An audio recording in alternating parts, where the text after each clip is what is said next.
Hello, everybody. Captain Marty Brill here. It is Thursday, June the 3rd, and we are heading for a big holiday weekend with better weather in store. A lot of rain yesterday, which we needed badly. A lot of wind over the last few days minimized some of our fishing, but I'll bring you up to date on everything when I come back in just a moment. Let's be real. No one wants to deal with nasty varmints like mice, roaches, creepy crawlies, and critters. Leave that work to the experts at Outer Banks Pest Control. Outer Banks Pest Control is the best on the beach when it comes to eradicating those unwanted creatures. They've been in business for over 25 years with well over 100 years of combined exterminating experience. Specializing in both commercial and residential properties, Outer Banks Pest Control has all the tools and equipment necessary to take on any pesky job. They pride themselves on top quality customer service and workmanship. Hey, if it ain't red and yellow, it's just some coattail riding fella. Outer Banks Pest Control, the best on the beach with a proven track record of excellence since the year 2000 and online at outerbanks-pestcontrol.com.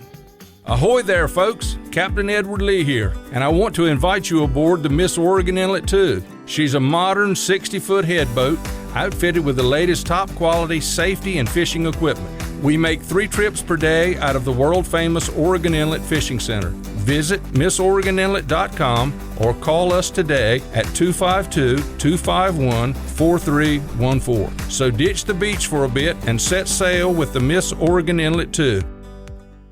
So mostly in Hatteras, everything was blown out last couple days, offshore and near shore. Nothing. They've been catching blackfin tuna and some Baylor dolphin, stuff like that, but it's scattered billfish, not what I'd call great fishing. You really have to earn their pay this time of year. Oregon Inlet, only a couple boats went out yesterday, and they scrapped away at a very few yellowfin tuna and a very few mahi. I was talking to Captain Dickie Harris on the Fantastic. He was optimistic about the outlook through the weekend as the weather being a little bit better and that they were probably going to get back to business as usual. And by the way, a big tip of the hat, I missed a Gold Star catch with him this week, a 54-pound dolphin. That would mean a mahi or a dorado, as they're sometimes called. The fish dolphin. 54 pounds. The biggest one I ever caught in my life, 54 pounds. And by the way, when we got to the dock, we cut that dolphin open. And in his belly, he had a 50 caliber machine gun or strafing bullet out of a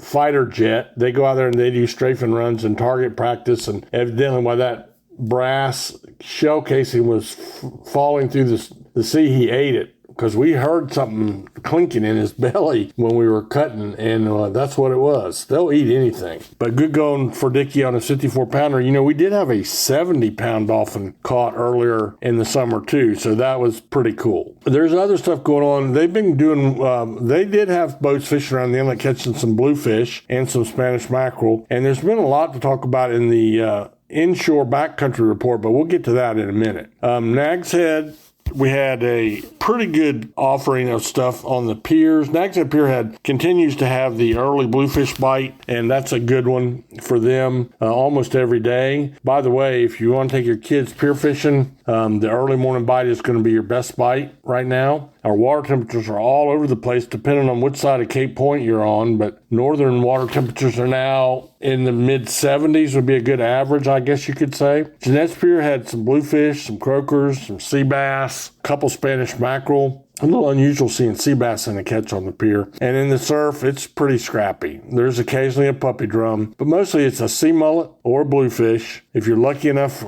to catch those Spanish moving up and down the beach on metal lure, you'll catch some of them. And there's still some nice pompano being caught, but they're just not many in numbers. So that's what's going on the Surf and Pier Report. We'll take a little break, and I'll come back and tell you about what one of the bright spots in today's fishing report when I come back. Hi, I'm Captain Jay Cudworth of the Kokomo with Paradise Dolphin Cruises at Safe Harbor Marina in Wanchese. I want to invite you to take a ride out on the Roanoke Sound to see the majestic bottlenose dolphins up close. As a native, I'll be telling you stories from these waters as a boy growing up in Wanchese. Nature and history have combined to make this area unique, and I love sharing this special place with special people. So come on aboard with me and my crew and experience the real beauty of the Outer Banks. For more information, go online to ParadiseDolphinCruises.com.